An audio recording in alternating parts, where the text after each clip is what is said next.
And even Democrat senators say, I can't believe it. They didn't raid the house of Joe Biden.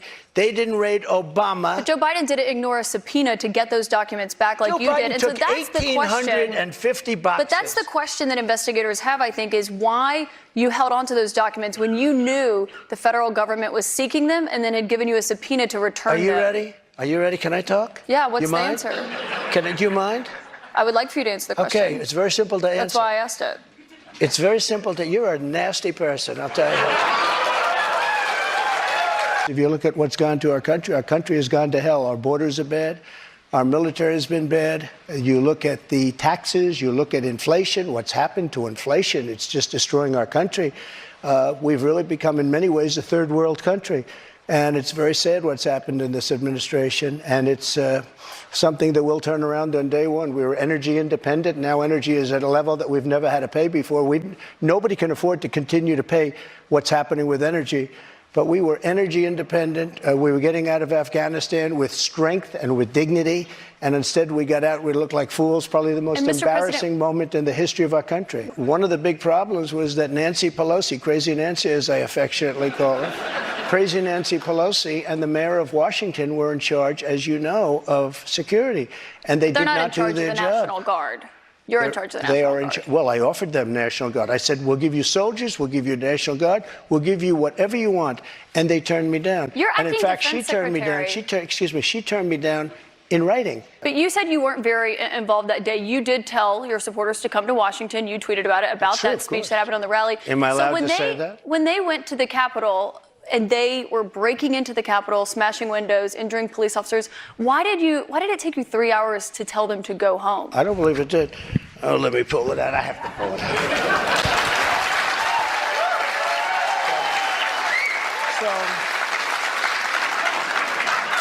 So if you look at, on January 5th, the day before, I said, please support our Capitol Police and law enforcement.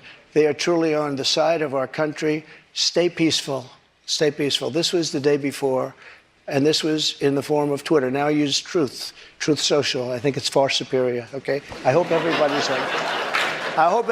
on Truth. If you look January 6th, this is before 2:30. I am asking for everyone at the U.S. Capitol to remain peaceful. This is right after, as it was happening. But what happened is they took it down. I don't know why. I think they took it down because it was so good. They didn't like it being up there. I am asking, and we didn't know until I got it back, because now I have 90 million people waiting for me to go back, but I'm on Truth and I'm staying on Truth. Listen, I am asking for everyone at the U.S. Capitol to remain peaceful. No violation. We want no violation. We want no violence. Remember, we are the party of law and order. Respect the law and our great men and women in blue. Thank you. That was at 2:30. That was very early. Mr. President, I looked at the same timeline that you did. But you didn't report that. You know why? Because it was taken down. We did report it. I was reporting that day. It was taken down and it wasn't. But when it was clear to you that they were not being peaceful, you saw them rushing the Capitol, breaking windows. They were hitting officers with flagpoles, tasing them, beating them up. When it was clear they weren't being peaceful, why did you wait 3 hours to tell them to leave the Capitol? They listened to you like no one else. You know that. They do. I agree with that. But so why didn't you tell them to go home sooner? Nancy Pelosi and the mayor are in charge. I assume they were able to do their job. They weren't. But Pelosi's not in charge of Capitol security. And if you remember, I made a video right outside the Oval Office in the Rose Garden. And I'm very proud of that video. I didn't have a script. I don't need scripts like a certain person that's in there right now. What time, the video, it came out much later after they had already attacked the Capitol. Going back to your influence, in that 3 hours, over 140 officers were injured that day. And a person named Ashley Babbitt was killed. Yes. You know what? She was killed, and she shouldn't have been killed. And that thug that killed her, there was no reason to shoot her. At blank range, cold blank range, they shot her, and she was a good person. She was a patriot. There was no reason. And he went on television to brag about the fact that he killed her. The officer was not bragging about the fact that he killed her, but one person. Will you pardon the January 6 rioters who were convicted of federal offenses? I am inclined to pardon many of them. I can't say for every single one because a couple of them probably they got out of control. But, you know, when you look at Antifa, what they've done to Portland, and if you look at Antifa, look at what they've done to Minneapolis and so many other places. Look at what they did to Seattle and BLM. Many people were killed. These people, I'm not trying to justify anything, but you have two standards of justice in this country, and what they've done, and I love that question, because what they've done to so many people is nothing. And then what they've done to these people, they've persecuted these people. And yeah, my answer is I am most likely, if I get in, I will most likely, I would say it will be a large portion of them. You know, they did a very...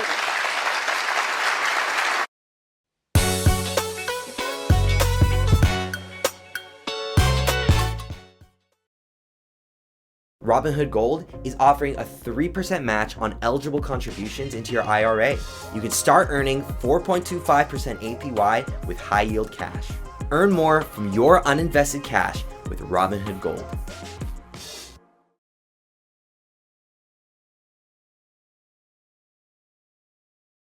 And it'll be very early on.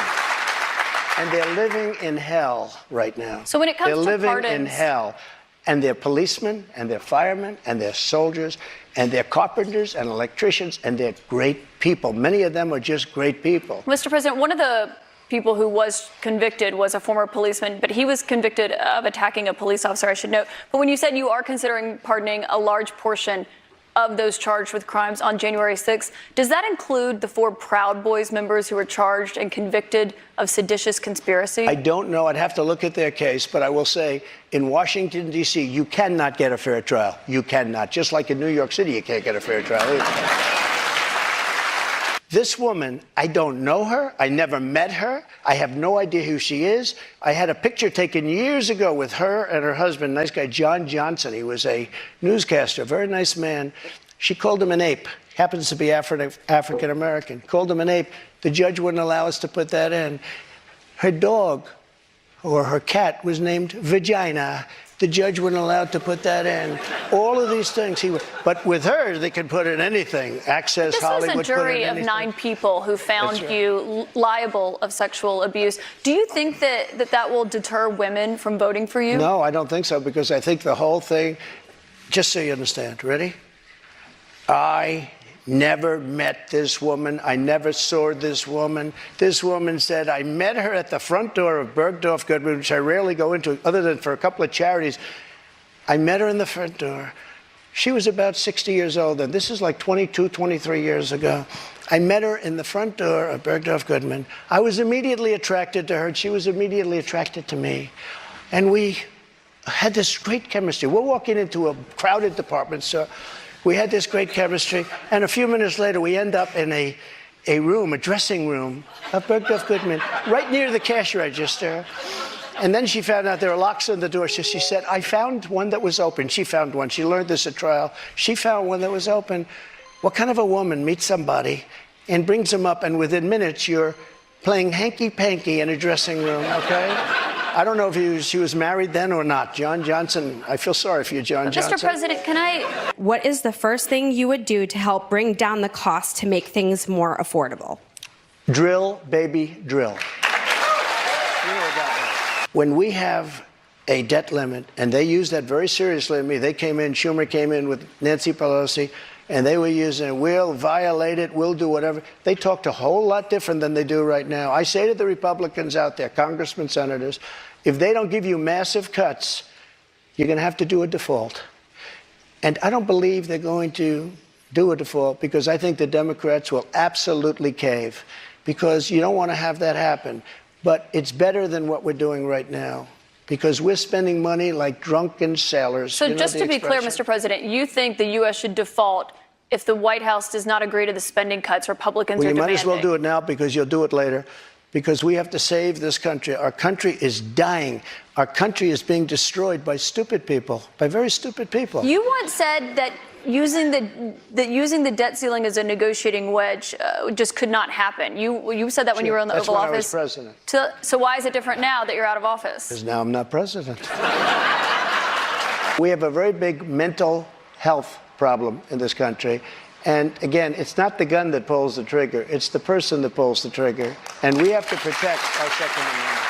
We have to protect our Second Amendment. Mr. President, you dealt with a lot of mass shootings when you were in office. This year, there have already been more than 200 mass shootings in 2023.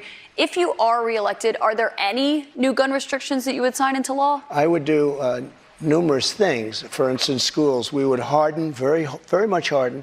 And I'm a very believer. I believe in teachers. I love teachers. I think they're incredible. And they love the children, not quite like the parents, but they love the children in many cases almost as much.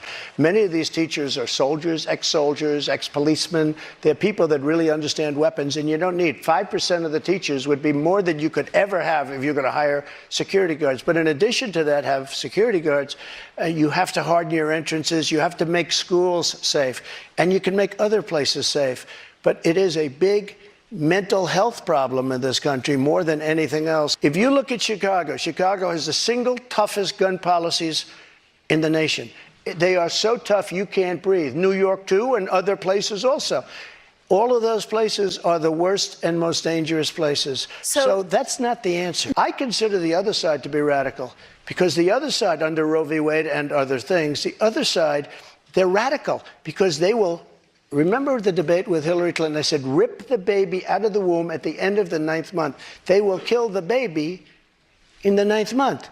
If you look at that crazy governor of Virginia from the former governor, where he said, no, the baby will be born, and then we'll decide essentially whether or not to execute the baby. But, Mr. President, can we talk about what you would do if these are the radical people. It's not the pro-life people that are radical. But if you are reelected and you're... People that will kill a baby in the 9th month or the 8th month or the 7th month or after the baby is born, they're the radicals, not the pro-life people.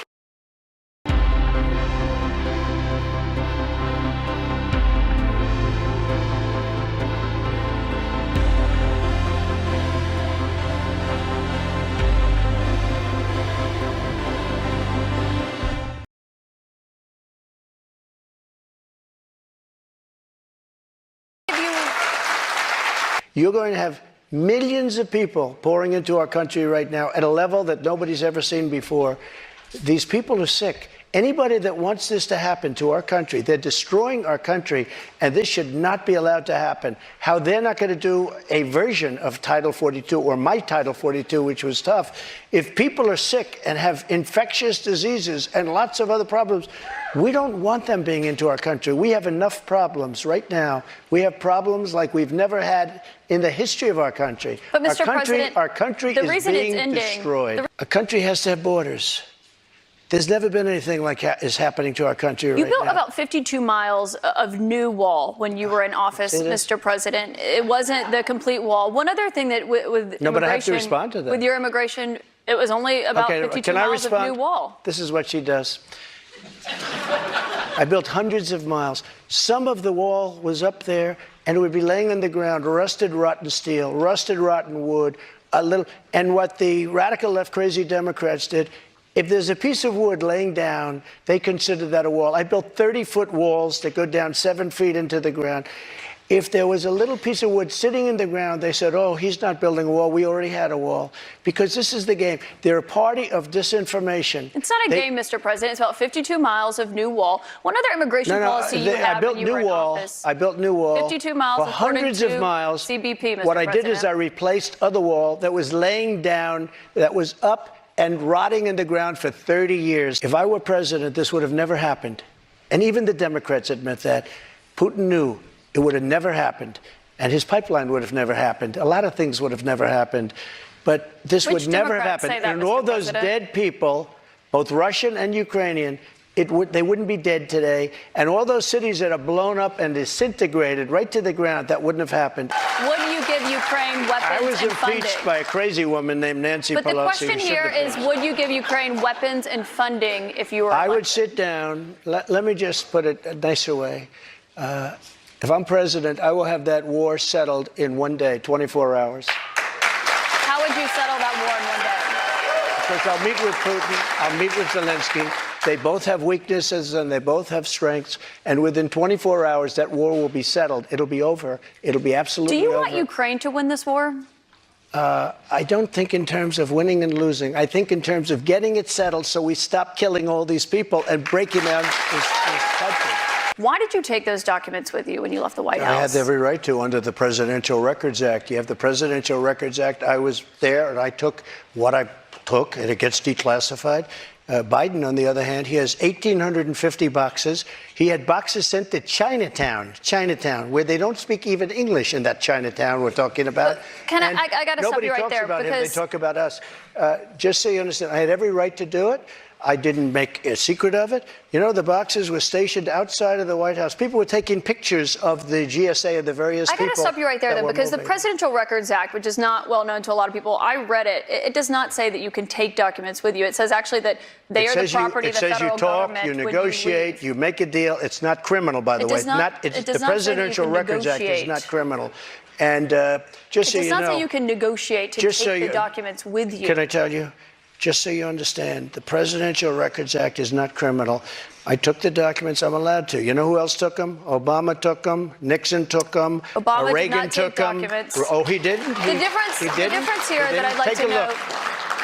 Reagan National took them. Archives says that President Obama even Jimmy did not Carter, take even documents. Mike Pence had some documents, and he's a very honorable guy. You referenced but you know Biden. who took them more than anybody is Joe Biden. He has 1,800 boxes. That's and nobody accurate, even knows Mr. where they you are. know that. 1,800, and nobody talks about him. What It included happened when a you had raid those on my documents? house. That's what it included. But they didn't raid. You'd gotten a subpoena and they had not Biden's been house. turned over yet. They didn't raid Biden's house. You know what happened? They put him in the house. That's the one with the Corvette, where the documents were laying all over the floor. That was fine. And you know who happens to be at Mar-a-Lago? Secret Service, and they're phenomenal. I have Secret Service. He didn't have Secret Service. The other thing, the vice president cannot declassify. He didn't have the right to declassify. He has documents from when he was a senator. And even Democrat senators say, I can't believe it. They didn't raid the house of Joe Biden. They didn't raid Obama. But Joe Biden didn't ignore a subpoena to get those documents back like you did. And so that's the question. 1,850 boxes. But that's the question that investigators have, I think, is why you held on to those documents when you knew the federal government was seeking them and then had given you a subpoena to return them. Are you ready? Are you ready? Can I talk? Yeah, what's the answer? Do you mind? I would like for you to answer the question. Okay, it's very simple to answer. That's why I asked it. It's very simple to. You're a nasty person, I'll tell you.